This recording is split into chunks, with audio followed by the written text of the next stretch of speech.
Alright, so this is just like gutter mesh. It's pretty much the best thing because it's got good holes in it. It's cheap. You buy it by 10-20 metres.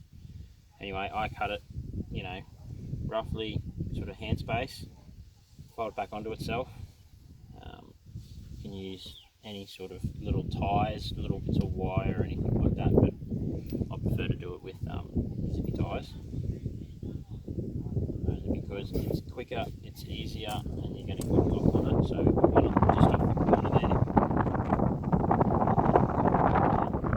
It doesn't have to be too far apart, or too close, because most of the time the bait you're putting in there is going to be pretty big, like the watermelon and pineapple and everything like that.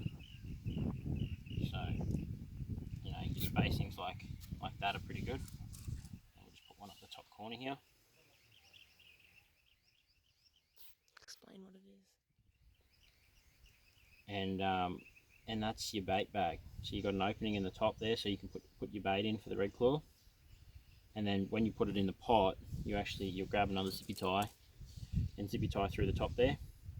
So that closes the bag up then, and then you zippy tie that to the pot, and that'll hold it in there nicely.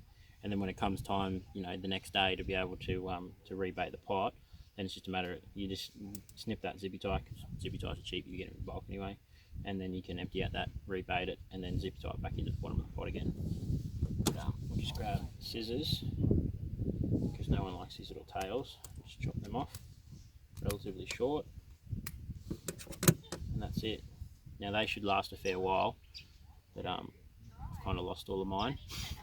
So we're just making up a quick few more before we go down the dam and run some pots. But they're the cheapest and best bait bags, because the ones that come with the lobby pots most of the time are really small, and you can't really put very much bait in there at all. And you want as much bait as you can get.